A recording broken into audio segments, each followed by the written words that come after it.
Puedes tomar tu lugar en esta mañana y empezamos en este versículo que se encuentra en Génesis, porque tiene mucho en común con lo que vamos a estar hablando en el libro de Hebreos. Vamos a estar viendo, seguimos en el libro de Hebreos, en el capítulo 7, un capítulo dedicado completamente a Melquisedec por parte del autor de este libro, porque nos va a comparar cosas grandiosas que sucedieron en el tiempo de Abraham, pero que se reflejan en Cristo. Entonces, esto es algo bien interesante. Y vamos así rápidamente a desglosar estos versículos que leímos en un inicio en Génesis capítulo 14. ¿Te acuerdas de esta historia? El sobrino de Abraham, Lot, es llevado cautivo por los reyes, es secuestrado junto con su familia. Abraham se entera por medio de un sirviente y va al rescate de Lot.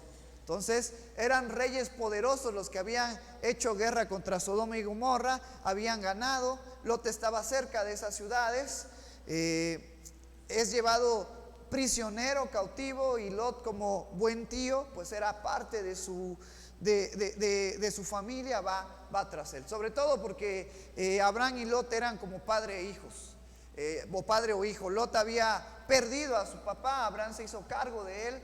Estuvo mucho tiempo con Abraham hasta que tanto los bienes de Abraham crecieron como los bienes de Lot, y nos dice la historia que hubo una rencilla entre sus trabajadores, y entonces tomaron la decisión de decir: bueno, si tú te vas a la izquierda, yo me voy a la derecha, con tal de que ya no tengamos problemas porque somos familia.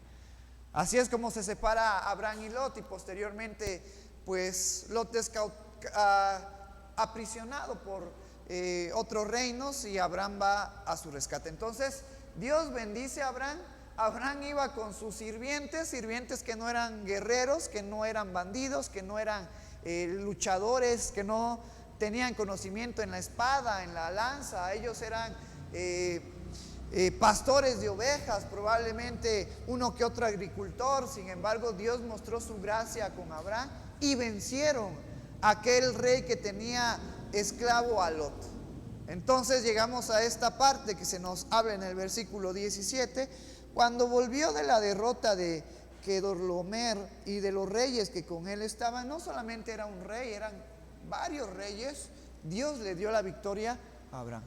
Abraham siendo nada, Abraham todavía ya era reconocido por Dios, pero no reconocido por el entorno en el cual se movía. Dios lo bendijo.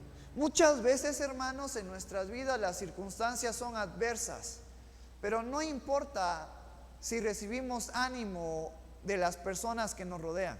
Lo más importante, o no importa si no recibimos el cobijo, las palabras de ánimo de las personas que nos rodean, sino lo más importante es saber que tenemos el cobijo y tenemos la bendición de Dios en nuestras vidas. Es lo único que necesitamos para poder seguir adelante. Este es un claro ejemplo con Abraham. Abraham dijo: tengo que ir por mi nieto, tengo que ir por Lot, por mi sobrino.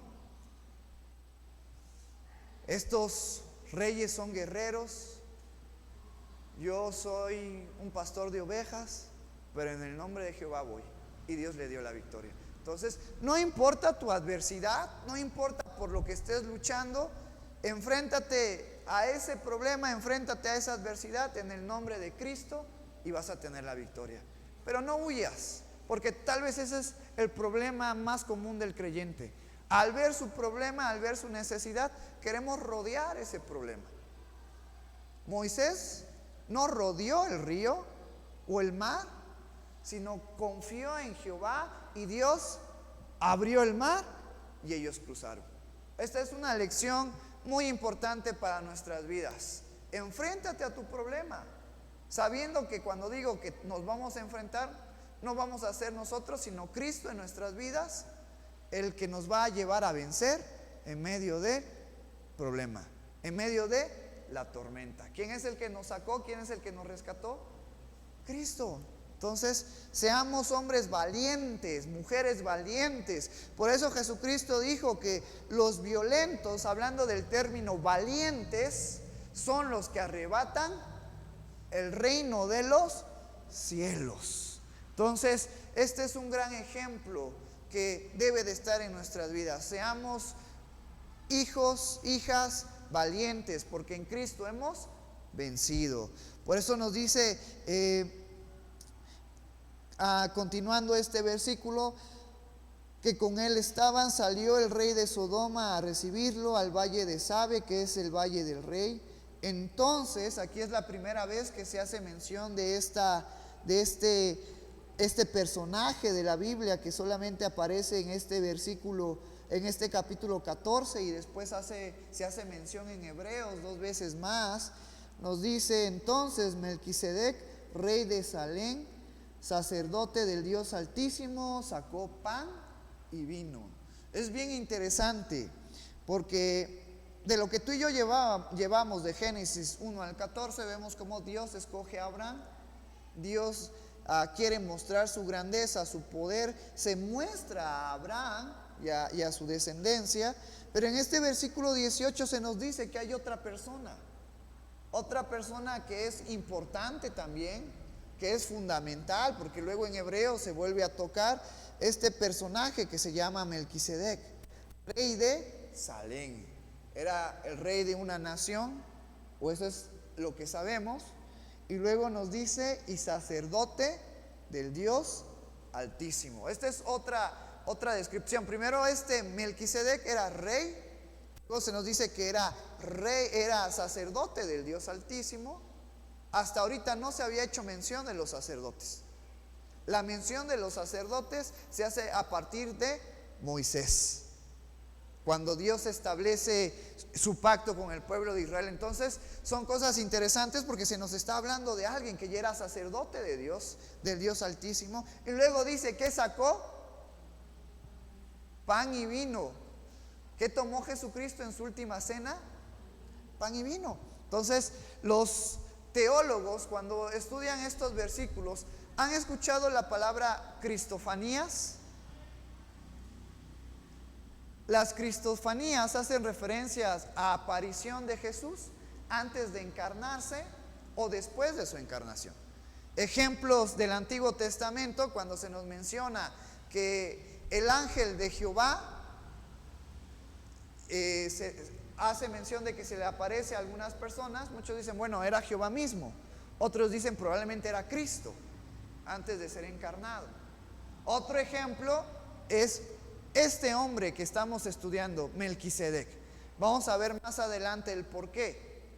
Ejemplos de cristofanías de Nuevo Testamento: Juan, cuando recibió la revelación en la isla de Patmos, y es ahí cuando Juan escribe Apocalipsis. Pudiera ser también cuando Saulo de Tarso, Pablo, tiene el encuentro con Jesús. Entonces, esto es algo bien interesante, donde si tú y yo comparamos a Melquisedec con Cristo, conforme a lo que se nos dice en Hebreos, muchos llegan a pensar que Melquisedec fue Jesús antes de encarnarse como el Mesías en el Nuevo Testamento. Porque a partir de ahí Melquisedec desaparece. Ya no se habla de él, ya no se cita más. Y más adelante en Hebreos vamos a ver lo interesante de esto. Entonces nos dice en el versículo 19: y le bendijo diciendo: bendito sea Abraham del Dios Altísimo, creador de los cielos y de la tierra. ¿Qué hace Melquisedec? Bendice a Abraham. Posteriormente el rey de Sodoma también de alguna manera quiere bendecir a Abraham, diciéndole: mira, toma todo lo que tienes, tú te lo ganaste. Pero Abraham dice: no, nada, ni la parte del calzado, ni un hilo de la ropa voy a agarrar que es tuyo, para que tú no digas que tú me engrandeciste. Sin embargo, Abraham aceptó la bendición de Melquisedec. Eso nos hace entender que Abraham sabía que este hombre, este personaje, este rey de Salem, este sacerdote del Dios Altísimo, era superior a él. Entonces, eso es algo también interesante. Y bendito sea el Dios Altísimo, que entregó tus enemigos en tu mano y le dio a Abraham los diezmos de todo. Ahora, ¿qué hace Abraham? Le da el diezmo, el 10% de lo que había en el botín a este sacerdote, a este rey de Salem. Y vamos a ver en Hebreos que esto significa que realmente Abraham sabía que Melquisedec era superior a él. Y esto del diezmo todavía no había sido instituido. Eso también Dios lo instituyó al pueblo de Israel en el periodo de Moisés y el pueblo de Israel cuando salieron de Egipto. Por eso es que es interesante poder analizar a este hombre, Melquisedec, porque aunque solamente se nos habla en unos 4 o 5 versículos, tiene cosas muy profundas que luego en Hebreos se nos habla de este personaje. Y le dio a Abraham los diezmos de todo. Entonces el rey de Sodoma dijo a Abraham: dame las personas y toma para ti todos los bienes. Y respondió Abraham al rey de Sodoma: he alzado mi mano a Jehová Dios Altísimo, creador de los cielos y de la tierra, que desde un hilo hasta una correa de calzado nada tomaré de todo lo que es tuyo, para que no digas yo enriquecí a Abraham. Entonces vemos a dos personas. Una persona que probablemente pudiera simbolizar la vida física, la vida carnal, que era este rey de Sodoma, y otra persona que puede simbolizar el lado espiritual, este rey de Salem, este Melquisedec. Vemos cómo Abraham acepta a uno y rechaza a otro. ¿Sale? Entonces eso también es algo bien importante que en nuestras vidas pues nos recuerda que ya como creyentes, ya como hijos de Dios, tenemos prioridades en nuestras vidas. ¿Cuáles son las prioridades en nuestras vidas? Conforme a la Biblia, primero Jesucristo nos dice que busquemos el reino de los cielos y su justicia. Que busquemos los bienes espirituales, que nuestra prioridad sea lo espiritual. Porque lo carnal, lo terrenal algún día va a acabar, va a perecer, es corruptible, se marchita, se deshace, tiene un tiempo de caducidad, pero las cosas espirituales son cosas eternas. Por eso yo con todo mi amor y con toda sinceridad, yo les digo a ustedes, ustedes no son congregantes de esta iglesia solamente, ustedes son mi familia. Ustedes son mi hermano, mi hermana, mi padre, mi madre, porque tú y yo seguimos lo que es más importante, lo espiritual. Por eso Jesucristo dijo: el que no dejare padre, ni madre, ni hermanos, no es digno de mí. Y tú y yo hemos, gracias a Cristo, acertado a lo mejor, que es lo espiritual. Entonces yo espero que tú puedas ver en mí ese hermano, ese padre, esa familia, porque tú representas eso para mí. Somos familia en Cristo. ¿Y qué es lo más importante? Porque ¿quiénes van a estar en el cielo por toda la eternidad? La iglesia. Aquellos que creyeron en Jesús como su Señor y Salvador. Es duro porque también me duele que a lo mejor una familia de sangre haya rechazado a Cristo y no va a estar en el cielo. Pero ahí es donde Jesús dice: yo tengo que ser tu prioridad. Por eso me da mucho gusto poder tenerlos hoy aquí y espero verlos en algún tiempo allá arriba en el cielo, donde vamos a estar por toda la eternidad. Así será. Amén. Entonces, eso nos recuerda, enfoquémonos, hermanos, en las cosas que realmente valen la pena, que es lo espiritual, que es nuestra vida espiritual, mi compromiso con Dios, mi salvación, la salvación de mi familia terrenal. Eso es importante. Eso es más importante que los bienes que tú y yo podemos estar teniéndolo aquí. No digo que está mal, al contrario, está bien, pero siempre nuestra prioridad tiene que ser Cristo, Dios en nuestras vidas. ¿Sale? Ahora sí vamos a Hebreos capítulo 7. Vamos a estar viendo todo este capítulo hoy en esta tarde ya. Y dice el versículo 1: porque este Melquisedec, rey de Salem, sacerdote del Dios Altísimo, que salió a recibir a Abraham, que volvía de la derrota de los reyes, y le bendijo, a quien asimismo dio a Abraham los diezmos de todo, cuyo nombre significa primeramente Rey de Justicia. ¿Quién es nuestra justicia? Jesucristo en el Sermón del Monte nos dice que bienaventurados los que tienen hambre y sed de justicia. Jesucristo, en otras palabras, nos está diciendo: si ustedes quieren ser justos, tienen que venir a mí, tienen que buscarme. Por eso es interesante que ahora aquí se nos haya dicho algo que en Génesis no se nos decía: el significado de este nombre, cuyo nombre significa primeramente Rey de Justicia y también Rey de Salem. Esto es Rey de Paz. ¿Qué dijo Jesucristo? Mi paz os dejo, mi paz os doy. No la doy como la da el mundo. Es interesante ahora indagar más y profundizar más acerca de este nombre Melquisedec, que significa Rey de Justicia, Rey de Paz. Versículo 3, esto es muy importante: sin padre, sin madre, sin genealogía, que ni tiene principios de días, ni fin de vida, sino hecho semejante al Hijo de Dios, permanece sacerdote para siempre. En el Antiguo Testamento era bien importante tener en cuenta la ascendencia y la descendencia de las personas. Era fundamental para que estas personas no fueran olvidadas, tener en cuenta cuál era su genealogía. Eso era fundamental en la vida del pueblo de Israel.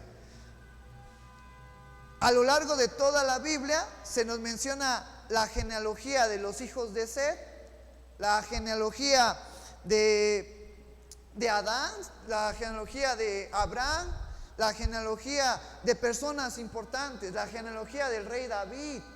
Luego nos vamos al Nuevo Testamento, y dentro de estos 4 evangelios hay 2 evangelios que nos hablan de la genealogía de Jesús.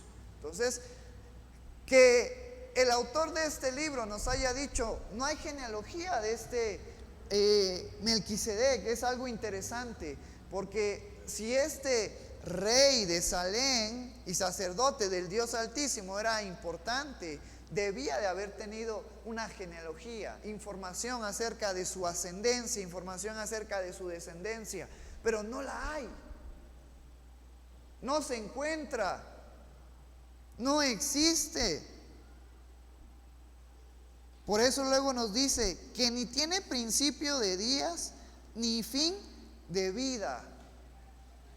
Y no sé si te acuerdas cuando hablábamos acerca de quién fue el probable autor del libro de Hebreos. Sabemos nosotros que Dios inspiró a este hombre para poder escribir Hebreos. Pero hay 2 teorías muy fuertes acerca de quién fue el autor del libro de Hebreos. El primero es Pablo, pero muchos autores dicen poco probable porque no tiene la estructura que sus cartas paulinas. Y ahora que yo fui a Boise con el pastor de Misiones Cork, que estuvimos platicando acerca de lo que estamos haciendo aquí en Oaxaca, los hermanos allá en Boise están llevando el mismo libro que nosotros, están también en Hebreos. Eso nos pone muy contentos porque nos hace estar en armonía.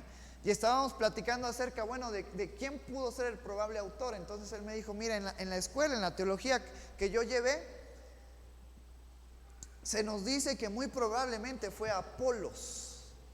Apolos es mencionado por Pablo, cuando después de Pablo llega este hombre Apolos a enseñar, y había una disputa de a quién seguir, si a Apolos o a Pablo, y Pablo le dice: no es Apolos ni soy yo el que da el crecimiento, sino el crecimiento lo da el Señor. Porque ya indagando más en la vida de Apolos, se nos dice que este hombre que fue conocedor del evangelio, que el Espíritu Santo obró en su vida, era una persona judía muy devota, casi similar a Pablo. Entonces Apolos tenía conocimiento impresionante acerca de la ley del Antiguo Testamento. Entonces muchos dicen probablemente el autor de este libro fue Apolos. Es algo interesante, es algo que cuando estemos en el cielo hay que preguntarle a Dios, Dios que lo sabe todo, que nos explique estos misterios que para nosotros no podemos entenderlo. Pero te digo esto porque aquel que escribió este versículo y nos dice en este versículo que no tenía genealogía, que no tenía principios de días ni fin de vida, era una persona conocedora por completo de la ley. Y sobre todo porque Hebreos nos hace entender que la ley, que las enseñanzas, que los estatutos que se le dieron al pueblo de Israel no son más que Cristo. Entonces, el autor de este libro era un judío que no solamente conocía parte de las tradiciones judías, sino que conocía completamente las tradiciones y la ley del pueblo de Israel. Por eso Hebreos es un libro tan impresionante, tan inmenso, que nos hace recordar, nuestra mirada no está en la ley, no está en las obras, nuestra mirada no está en que si eres judío o no eres judío, nuestra ley o nuestra mirada, nuestra confianza tiene que estar en Cristo, nuestro gran sumo sacerdote. Por eso, si te acuerdas cuando hablábamos en Hebreos, en los primeros capítulos, Jesucristo es introducido como ¿quién? Capítulo 1, versículo 1, 2, 3. Jesucristo es introducido como el Hijo de Dios. Después Jesucristo es introducido como mayor que los ángeles, mayor que Moisés, mayor que la ley, mayor que los sumos sacerdotes. Entonces es importante. Se nos habla aquí en Hebreos, Jesús es el mejor. Jesús es la mejor opción que tú y yo tenemos para poder acercarnos a Cristo, a Dios, no hay más. Entonces, esto es interesante. Y cuando hace esta comparación, sino hecho semejante al Hijo de Dios, permanece sacerdote para siempre. Porque luego en Salmos, que es los salmos que hemos tocado, el Salmo 110, versículo 4, se nos hace referencia a Melquisedec y a Jesús como teniendo la misma línea de sacerdocio. ¿Sale? Considerad pues cuán grande era este. Fíjate, considerad pues qué tan importante personaje era este, a quien aún Abraham, el patriarca, dio diezmo del botín. O sea, si Abraham era importante, pero Abraham sabía que este Melquisedec era mayor de importancia que él. Aún sabiendo Abraham que él tenía una promesa, que Dios de él iba a levantar una nación grande, enorme. Y acuérdate que los creyentes somos parte de esa promesa que Dios le dio a Abraham. Entonces Melquisedec era superior a Abraham. Y mi pregunta, conforme al contexto, y si hacemos al igual a Abraham y Moisés, que recibieron la promesa. Abraham recibió la promesa, Moisés fue parte de esa promesa, y en Hebreos ya se nos ha dicho, ¿quién es superior a Moisés? Cristo. ¿Quién es superior a Abraham? Cristo. Pero en esta comparación se nos está diciendo, Melquisedec es superior a Abraham. Considerad pues cuán grande era este, a quien aún Abraham, el patriarca, y fíjate, mención del patriarca, aquel que condujo al pueblo de Israel. Dentro de la historia se consideran solamente patriarcas a Abraham, a Jacob, a Isaac, Jacob y a Moisés. Solamente 4 patriarcas que dirigieron al pueblo de Israel.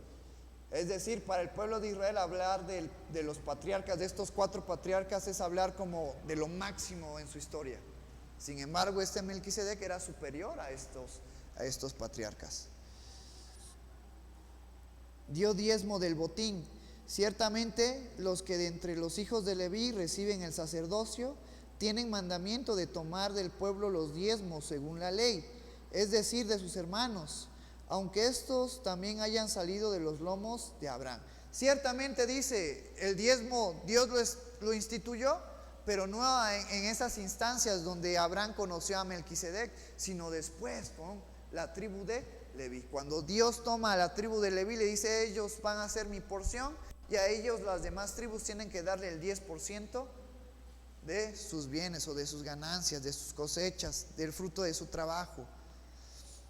Pero aquel cuya genealogía no es contada de entre ellos, tomó de Abraham los diezmos y bendijo al que tenía las promesas. Sin embargo, esta institución de parte de Dios fue para el pueblo de Israel fue para las 12 tribus de Israel, fue específicamente para la tribu de Leví, que era la que iba a tomar el 10% del fruto del trabajo de las demás tribus, pero Melquisedec no tenía parte con estas tribus, con estas 12 tribus.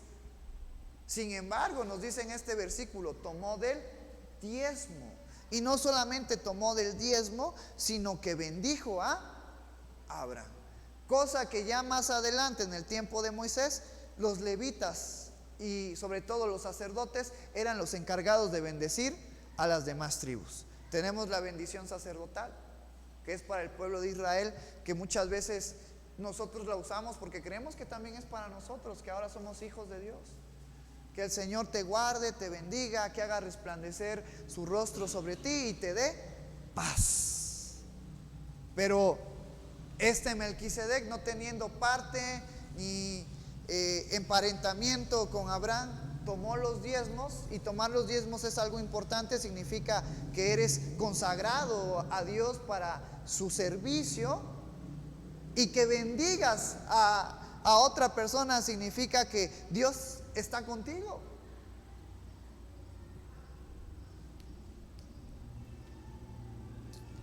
Por eso la intriga que puede generar este personaje de la Biblia, este rey y sacerdote Melquisedec. Y una vez más aquí es mencionado, pero aquel cuya genealogía no es contada de entre ellos, tomó de Abraham los diezmos y bendijo al que tenía las promesas. Y sin discusión alguna, el menor es bendecido por el mayor. Abraham el menor, bendecido por Melquisedec el mayor. Aquí ciertamente reciben los diezmos hombres mortales, pero allí uno de quien se da testimonio de que vive. Ahora nos pone el ejemplo, bueno, hablando de los tiempos de Moisés y de las 12 tribus, la nación o la tribu de Leví recibía el diezmo, pero eran personas terrenales que morían. No siempre el sacerdote iba a ser el sacerdote, y no siempre el sumo sacerdote iba a seguir siendo el sumo sacerdote, porque tenía que llegar un tiempo en el que tenía que morir y tenían que levantar a un sucesor. En cambio, con Melquisedec, como ya no se nos da más información, el autor del libro dice, bueno, este sigue vivo, porque ya no encontramos su genealogía, no encontramos sus días de vida, no encontramos sus días de muerte. Por eso nos pone el ejemplo de este hombre, de Melquisedec. Aquí ciertamente reciben los diezmos hombres mortales, pero allí, hablando de Melquisedec, uno de quien se da testimonio de que vive. Y por decirlo así, en Abraham pagó el diezmo también Leví, que recibe los diezmos. Ahora, apuesto a que tú no sabías esto, pero ¿sabías que la tribu de Leví, sobre todo los sumos sacerdotes, tenían que dar su diezmo? ¿Sabías o no sabías eso? El pueblo de Israel, en acción de gracias, como forma de glorificar a Dios, cuando tú y yo venimos a dejar nuestra ofrenda y nuestro diezmo al altar, es una forma de agradecimiento a Dios, pero también es una forma de darle a Él la alabanza y la gloria, ¿sale? Porque ha sido algo instituido por Él. Entonces, el pueblo de Israel venía y le daba los diezmos a Dios. Esos diezmos eran para la tribu de Leví, pero la tribu de Leví también tenía que dar sus diezmos a Dios. Esto es algo bien importante. Entonces se nos dice, bueno, y de cierta manera este Leví, que más adelante iba a ser la tribu que iba a recibir estos diezmos, cuando Abraham dio el diezmo a Melquisedec, este Leví también pues lo dio. Esto es algo interesante, algo que podríamos tardar algunos minutos más en poder meditar acerca de esto que se nos dice, que Leví participó en el diezmo que Abraham le dio a Melquisedec, porque aún estaba en los lomos de su padre cuando Melquisedec le salió al encuentro, porque Leví todavía no había nacido, sino se nos estaba hablando de décadas atrás. Si pues la perfección fuera por el sacerdocio levítico, porque bajo él recibió el pueblo la ley, ¿qué necesidad habría aún de que se levantase otro sacerdote según el orden de Melquisedec, y no que fuese llamado según el orden de Aarón? Ahora aquí viene lo interesante. porque la ley fue establecida y la ley bendijo a la tribu de Leví al hacerlo partícipe del trabajo de Dios. Pero hubo un sacerdote antes de que se formara la tribu de Leví, que fue Melquisedec, que era diferente al sacerdocio dado por la ley o al sacerdocio dado a Aarón. Y aquí se nos va a estar hablando, la ley que se le dio al pueblo de Israel funcionó a su tiempo, pero no logró alcanzar la interacción de las personas con Dios, porque lo hemos visto en Romanos, porque lo hemos visto en Hebreos. La ley es buena, la ley que se le dio al pueblo de Israel. Hay muchas enseñanzas que si tú quieres practicarlas, van a ser para bendición tuya, te van a ayudar. A mí, que yo soy un poco más deportista y me gusta más lo fitness, al pueblo de Israel no se le permitió comer cosas inmundas. Dentro de esas cosas inmundas está la carne de cerdo, están los mariscos. Ya si nos vamos al ámbito de la salud, la carne que tiene más probabilidades de que tú puedas pescar una infección y que hay una enfermedad que se llama cisticircosis, que puede llegar al cerebro y te mata, se encuentra ¿en dónde? En la carne de res, de puerco. Tú puedes preparar la carne de res y de pollo sin preocuparte, unos minutos, nada más darle una salconchada y ya, está limpia, no va a haber bacterias. Pero con la carne de cerdo, tú tienes que tener mucho cuidado, porque si no la fríes bien o si no la hierves bien, ese virus que se encuentra ahí resiste altas temperaturas. Entonces, ahora, los camarones, que yo lo voy a declarar porque siempre lo he declarado, son mi comida favorita. Le doy gracias a Dios que ya no vivimos en la ley, sí la podemos comer. Pero los camarones tienen un alto índice de colesterol. Entonces, a lo mejor, si algún nutriólogo me está escuchando, puede aportar a esta plática. Pero yo creo que comer, no sé, 2, 3 camarones equivale a comer unos 10, 15 huevos. Entonces, es peligroso, hay que tener mucho cuidado. Entonces, yo creo que en parte cuando Dios le prohíbe al pueblo de Israel comer ciertas cosas, era para su bien, para su salud, para que pudieran vivir más. Entonces, hay cosas en la ley que son buenas, que nos pueden ayudar, pero debe de quedar muy claro en nuestras vidas que la ley, que haciendo la ley no podemos llegar a Cristo, no podemos llegar a Dios. Puede ser de ayuda para nosotros, pero no nos va a llevar ante Dios. El único o la única forma de que tú y yo lleguemos ante Dios, incluso la única forma de que tú y yo seamos perdonados por Dios, no es haciendo la ley, es poniendo nuestra fe y nuestra confianza en Cristo, el autor y consumador de nuestra fe. Por eso Jesucristo dijo en el Evangelio de Juan: yo soy el camino, la verdad y la vida. Nadie puede venir a Dios, nadie puede venir al Padre si no es por medio de mí. Por eso yo en algunas ocasiones se los he dicho, y yo creo que es momento también de recordarlo. Nuestra forma de vida y la enseñanza y la estructura de la iglesia no se deben de basar en el Antiguo Testamento, porque si se basan en el Antiguo Testamento, estamos cayendo en el error de ya no poner en práctica lo que Jesucristo nos ha dejado. Hay iglesias que tristemente se basan de una manera arraigada al Antiguo Testamento. ¿Has escuchado de los adventistas o de los sabáticos? Ellos son una de las iglesias que se arraigan en el Antiguo Testamento. Ellos todavía se congregan los sábados. Ellos todavía dejan de comer ciertas cosas. Pero nuestra forma de vida, nuestra forma de hacer iglesia también tienen que estar basadas en el Nuevo Testamento. El Antiguo Testamento nos revela a Cristo, pero el Nuevo Testamento nos describe la vida de Cristo. ¿Sale?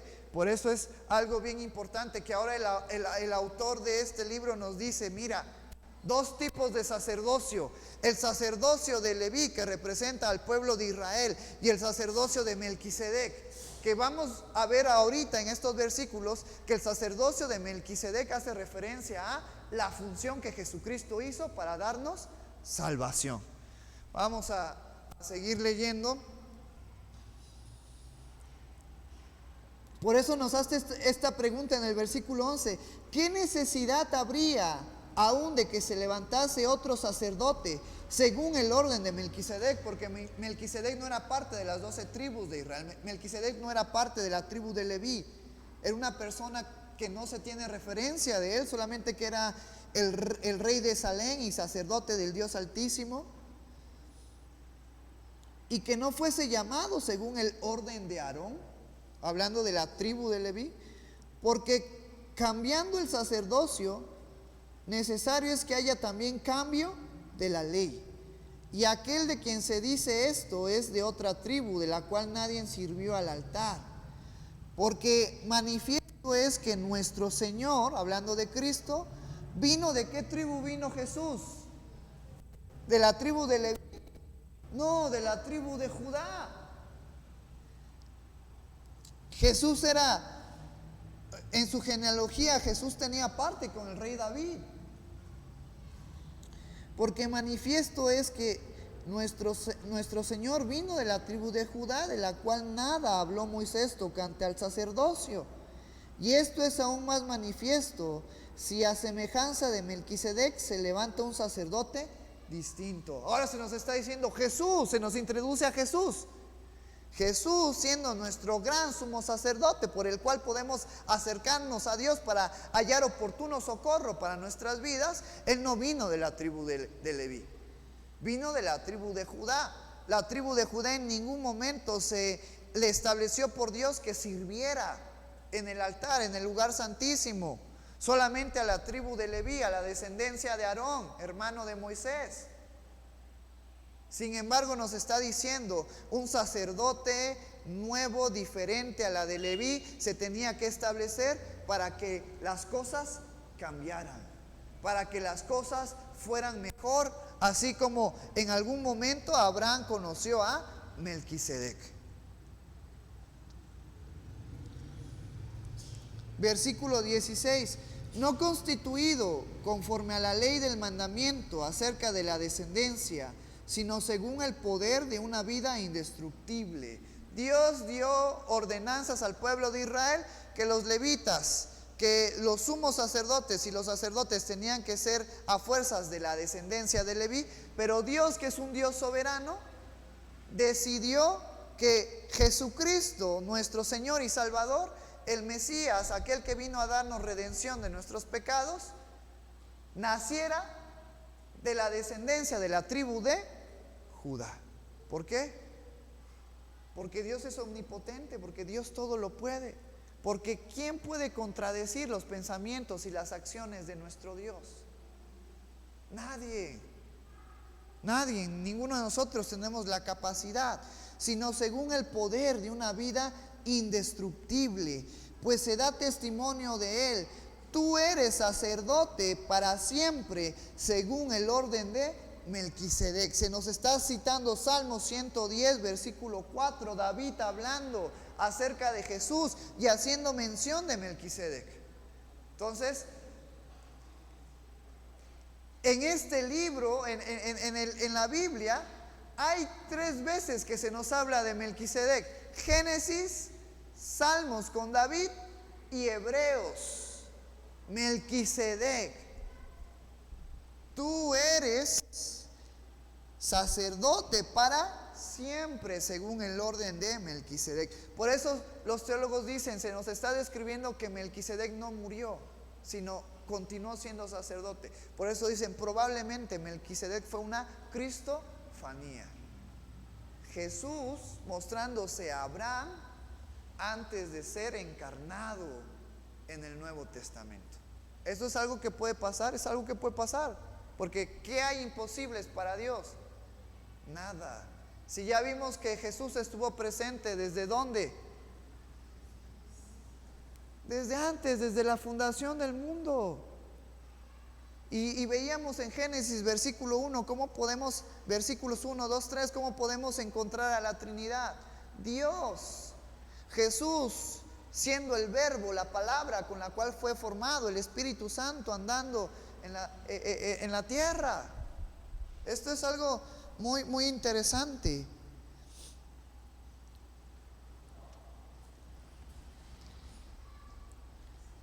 Versículo 18, queda pues abrogado el mandamiento anterior a causa de su debilidad e ineficacia. Cuando está hablando de que queda abrogado, nos está hablando que esa institución que fue dada de Dios hacia el pueblo de Israel, que solamente el sacerdocio levítico iba a poder servir, queda abrogado, ya no.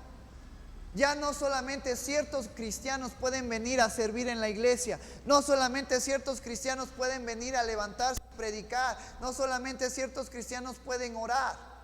Eso ya queda abrogado, eso era ineficaz. Eso Dios lo hizo en su tiempo para mostrarle al pueblo de Dios y usar al pueblo, a la tribu de Leví por un momento. Pero en Cristo eso queda abrogado. Ahora tú y yo, cada uno de nosotros tiene la oportunidad de poder servir a Dios. De hecho, aún mejor, en la tribu de Leví solamente el sumo sacerdote podía entrar a la presencia de Dios a ofrecer sacrificios. Ahora, cada uno de nosotros, gracias a Cristo, podemos entrar ante la presencia de Dios. Pero eso es gracias al trabajo que hizo Jesús, al trabajo que hizo en aquella cruz. Por eso se nos está hablando primero de Melquisedec, esta persona diferente al pueblo de Israel, que tuvo un cambio con Abraham, y después se nos menciona cómo Dios había establecido que los hombres se acercaran ante su presencia solamente por medio de los levitas, y por medio de esos levitas, por medio del sumo sacerdote. Pero ahora con Cristo, un sumo sacerdote que no nació de la descendencia de Leví, sino de la descendencia de Judá, cambió, abrogó la ley, abrogó esta forma de llegar a Dios. Ahora por medio de Cristo, todos los creyentes podemos llegar a la presencia de nuestro Padre, de nuestro Dios. Por eso nos dice en este versículo 18, queda pues abrogado el mandamiento anterior a causa de su debilidad e ineficacia, pues nada perfeccionó la ley, y de la introducción de una mejor esperanza por la cual nos acercamos a Dios. Nuestra esperanza es que ahora por medio de Cristo tú y yo podemos acercarnos ante la presencia de Dios. Y esto no fue hecho sin juramento, porque los otros ciertamente sin juramento fueron hechos sacerdotes, pero este con el juramento del que le dijo, juró el Señor y no se arrepentirá, tú eres sacerdote para siempre según el orden de Melquisedec. Hace 2 domingos atrás vimos esta porción acerca de los juramentos y de las promesas de Dios en nuestras vidas. Dios no es un hombre para que mienta, ni hijo de hombre para que se arrepienta. Lo que Dios dijo, eso va a hacer. Sus promesas, sus juramentos son valiosas para nuestras vidas, porque sabemos que Dios las va a cumplir. Dios no es como nosotros, que a lo mejor en algún momento nos hemos comprometido con alguien a hacer alguna cosa y ya no la hacemos por diferentes situaciones, porque me ganó el tiempo, porque a lo mejor no tengo el recurso, porque a lo mejor en mi estado de salud no estaba bien, ya no la pude cumplir. Pero Dios sí cumple lo que Él ha prometido, y Dios ha dado muchas promesas en la Biblia que tú y yo tenemos la certeza de que se van a cumplir gracias a Cristo. Esto es algo que debería de animarnos. Por eso dice, juró el Señor y no se arrepentirá, tú eres sacerdote para siempre según el orden de Melquisedec, haciendo referencia a Jesús como el sumo sacerdote que iba a pagar el precio, que iba a llevar el sacrificio y que se iba a dar a sí mismo por rescate de nosotros. Versículo 22, por tanto Jesús, hecho fiador de un mejor pacto. En Jesús tú y yo tenemos un mejor pacto. El pacto que Dios le dio a Abraham y que lo mantuvo con Moisés y con el pueblo de Israel era bueno en su tiempo. Pero ahora por medio de Jesús tú y yo tenemos un mejor pacto, el que tú y yo podemos acercarnos ante la presencia de Dios. Por eso siempre nos gusta decirle a los hermanos, ora, Platica con Dios, cuéntale cómo estás, porque gracias a Cristo podemos acercarnos a Dios. No necesitas que algún líder, no necesitas que el pastor venga y te encamine a la oración. Tú lo puedes hacer, Dios te va a escuchar. Así como yo siendo pastor, yo soy un simple hombre. Dios me ama al igual que Dios te ama a ti. El mismo amor. Con el mismo amor que Dios los ama a ustedes, Dios me ama a mí porque somos hijos de Dios. Para Dios no hay preferencias. Para Dios no es más importante el pastor o el maestro que el miembro de la iglesia. Para Dios todos somos importantes. Para Dios todos tenemos el mismo valor. Hay alguien que es más valioso que nosotros, nuestro Señor Jesucristo. Pero gracias a Cristo tú y yo tenemos entrada ante Dios. Por eso nos dice, por tanto Jesús es hecho fiador de un mejor pacto. Porque en el Antiguo Testamento los levitas eran personas especiales, personas escogidas, personas que solamente Dios podía usarlos a ellas. ¿Quiénes cargaban el arca del pacto?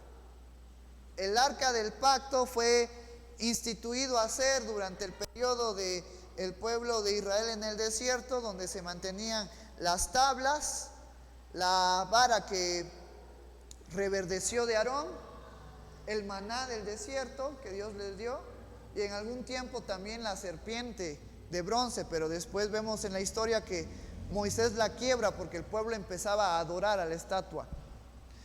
Y con mayor énfasis, la presencia de Dios estaba en el arca del pacto.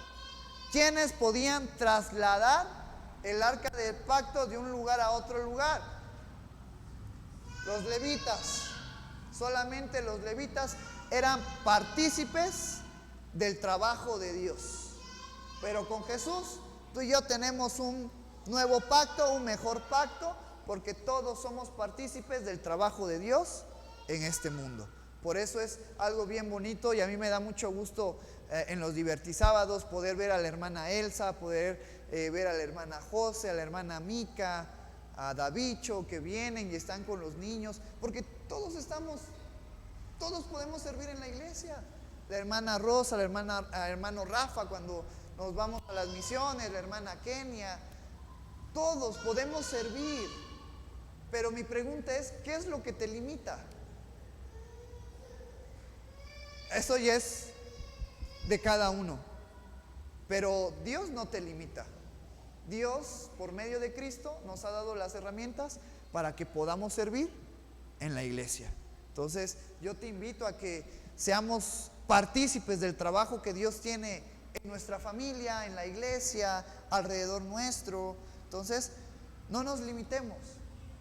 No pensamos, es que yo no soy de la tribu de Leví. Es que, bueno, hoy en día a lo mejor podemos pensar, es que yo no soy capaz, yo no soy bueno, yo no tengo dones ni ministerios, apenas si puedo con mi vida. Pero acuérdate que el que nos da las fuerzas para poder seguir adelante es Cristo. Cristo es el que nos capacita. De hecho, en nuestras vidas como creyentes, nuestras vidas es una vida de crecimiento, de madurez. Por eso Pablo nos dice que corramos con paciencia la carrera que tenemos por delante. Ya vamos a ir terminando estos versículos. Versículo 23, y los otros sacerdotes llegaron a ser muchos, debido a que por la muerte no podían continuar. Un sacerdote tras otro sacerdote, tras otro sacerdote, porque eran humanos y morían, como tú y como yo. Por lo cual, mas hablando de Jesús, por cuanto permanece para siempre, tiene un sacerdocio inmutable. Jesucristo murió, resucitó y ahora está a la diestra del Padre, y su sacrificio es para siempre en la vida de las personas. ¿Sale? Aquí nos va a poner un ejemplo muy interesante. Por lo cual puede también salvar perpetuamente, para siempre, a los que por él se acercan a Dios, viviendo siempre para interceder por ellos. Porque tal sumo sacerdote nos convenía, santo, inocente, sin mancha, apartado de los pecados y hecho más sublime que los cielos. Nuestro Señor Jesucristo fue perfecto, el gran sumo sacerdote que dio su vida. Jesús no murió por su pecado, murió por nuestros pecados. Y Él tenía el poder para levantarse de los muertos. Por eso me encanta esta descripción de nuestro sumo sacerdote, nuestro Señor Jesucristo. Santo, consagrado a Dios, inocente, que quiere decir sin mancha, sin pecado, apartado de los pecadores y hecho más sublime que los cielos. Ese es nuestro sumo sacerdote, nuestro Señor Jesucristo, que no tiene necesidad cada día, como aquellos sumos sacerdotes, de ofrecer primero sacrificio por sus propios pecados y luego por los del pueblo, porque esto lo hizo una vez para siempre, ofreciéndose a sí mismo. Aunque los sumos sacerdotes, que eran especiales para el pueblo de Israel, que solamente eran los que podían ofrecer sacrificio por el pecado del pueblo, antes de ofrecer sacrificio por el pecado del pueblo, tenían que ofrecer un sacrificio para ellos mismos, porque no eran perfectos, eran humanos como tú y como yo. Al final de cuentas, eso es algo interesante. Aunque el pueblo de Israel tenía la idea de que la tribu de Leví era especial de entre de las tribus y que los sumos sacerdotes eran importantes y eran especiales para Dios, al final de cuentas estos sumos sacerdotes eran igual que ellos, personas imperfectas, con errores, con manchas, con fallas. Por eso es que se levantó otro orden, un mejor pacto en Cristo Jesús, porque Cristo Jesús sí es perfecto, sí es santo, sin mancha, apartado de los pecadores, libre de pecado, inocente. Él sí es mejor que nosotros. Y Jesús, siendo mejor que nosotros, no dijo: yo no voy a morir por esta gente, sino dio su vida por amor hacia nosotros. Por eso en Filipenses nos dice que a Cristo no le importó humillarse hasta lo más vil, hasta lo más profundo, por amor hacia nosotros. Ese sí es un sumo sacerdote, el mejor que tú y yo podemos tener, nuestro Señor Jesucristo. Porque aparte de eso, Jesús es eterno. Mira, ¿sabes la diferencia de eterno y mortales y inmortales? Dios Padre, Dios Hijo y el Espíritu Santo son eternos. Tú y yo, cuando estemos en el cielo, vamos a ser eternos o inmortales. Inmortales. Porque la palabra eternidad hace referencia a que no hay principio y no hay fin. Dios Padre, Dios Hijo, Dios Espíritu no tuvieron un principio, ya estaban. Ese es parte de su atributo, la eternidad, y no van a tener un fin. Pero tú y yo tuvimos un principio, porque fuimos creados por ellos. ¿Quién creó a Dios? Yo cuando era chiquito, ese era uno de mis pensamientos. Si Dios es mi papá, entonces ¿quién es el papá de Dios? Y yo me acuerdo que eso le decía a mi mamá, y mi mamá nada más me decía: algún día lo vas a entender. Y ahora lo entiendo, porque Dios es eterno, no tiene un principio, no tiene un fin. Él no fue creado, Él ya estaba. Pero tú y yo vamos a ser inmortales, porque tenemos un principio, pero en Cristo ya no vamos a tener un final. Vamos a vivir para siempre. ¿Sale? Entonces, esto es algo bien impresionante, porque Cristo, nuestro sumo sacerdote, es eterno, sin principio y sin fin. Él va a permanecer, Él va a perdurar para siempre. Por eso se nos dice de las cualidades de este mejor sumo sacerdote, porque esto lo hizo una vez para siempre, ofreciéndose a sí mismo. Y los sumos sacerdotes cada año tenían que ofrecer sacrificios para perdón de pecados, era constante. Pero con Jesucristo solamente una vez se sacrificó, y ese sacrificio es tan poderoso para perdonar todos los pecados, pasados, presentes y en el futuro. Ese es el poder del sacrificio de nuestro Señor Jesucristo. El único pecado que no puede ser perdonado, y que lo podemos hablar en otra ocasión, es la blasfemia contra el Espíritu Santo. Y a grandes rasgos, la blasfemia contra el Espíritu Santo es no creer en el poder que hay en Cristo para poder ser salvos. Por eso aquellos no pueden ser perdonados, porque el Evangelio viene a sus vidas y ya depende de ellos si creer o no creer en Cristo. Si creen en Cristo van a ser salvos. Si no creen en Cristo ya perdieron su oportunidad de ser salvos. Por eso Jesús hace mención a que ese es el único pecado que no puede ser perdonado. Pero el sacrificio de Jesús es poderoso para rescatarnos, para salvarnos de nuestra manera mala de vivir. Versículo 28, porque la ley constituye sumos sacerdotes a débiles hombres como tú y como yo, que se cansan, que se envejecen, que se desgastan, que pierden la fuerza. Pero la palabra del juramento posterior a la ley, al Hijo, hecho perfecto para siempre. Pero ahora, como nos dice Hebreos, y con este versículo terminamos, vamos a Hebreos capítulo 1, versículo 1 y 2 y 3 y 4. Te voy a invitar a que nos pongamos de pie. Vamos a dar lectura del 1 al 4. Todos juntos.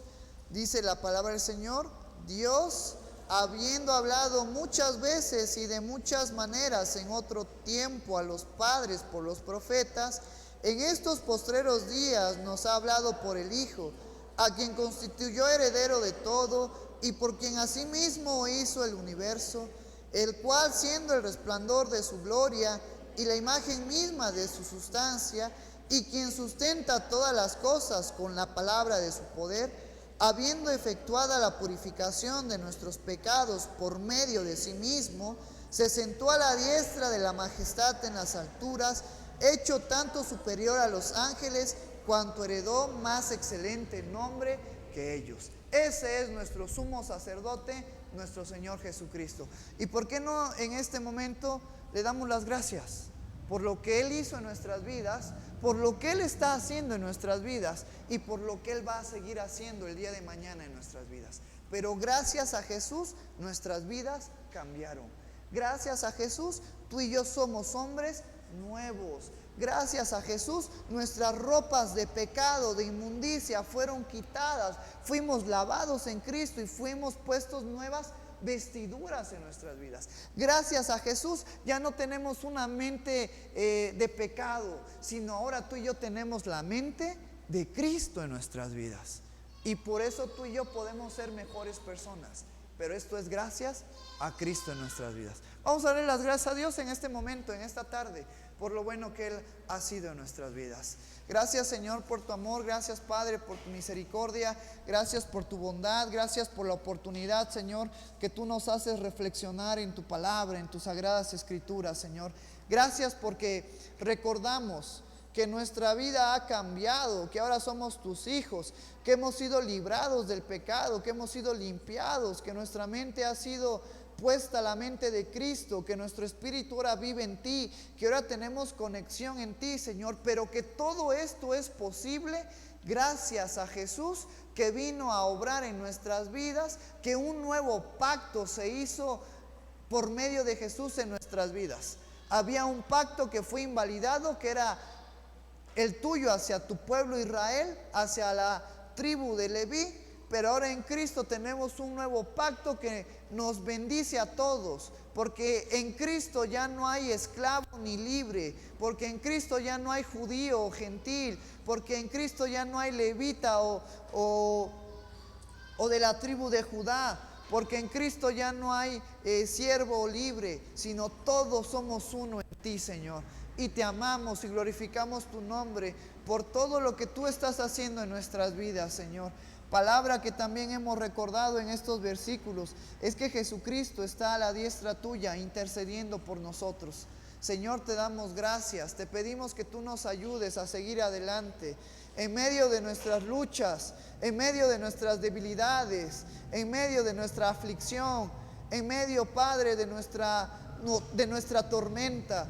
Te damos las gracias porque yo sé que tú estás obrando para bien en nuestras vidas. Yo te pido, Señor, que tú sigas dándonos fuerza, sigas dando gracia, nos sigas dando amor, paciencia, que el fruto del Espíritu Santo pueda seguir manifestándose en nuestras vidas, que los frutos de Cristo puedan seguir reflejándose en nosotros, Señor.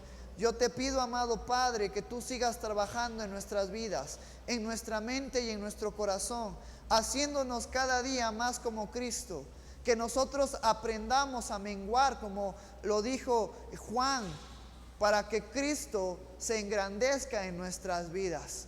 Ayúdanos, Padre, danos de tu fuerza y de tu gracia para poder seguir adelante. Levanta al caído, dale fuerzas al que está débil, corrige al que está perdido, instruye al que está necesitado de ti, anima al que está decaído, sana al que está enfermo, dale fuerza al que está débil. Ayúdanos, amado Padre, a poder seguir adelante, Señor. Te amamos, glorificamos tu nombre, porque para siempre es tu misericordia y tu verdad es por todas las generaciones. Recibe toda la gloria y toda la honra en el nombre maravilloso de tu Hijo Jesús, que es sobre todo nombre. Amén, amén. Pueden tomar sus lugares.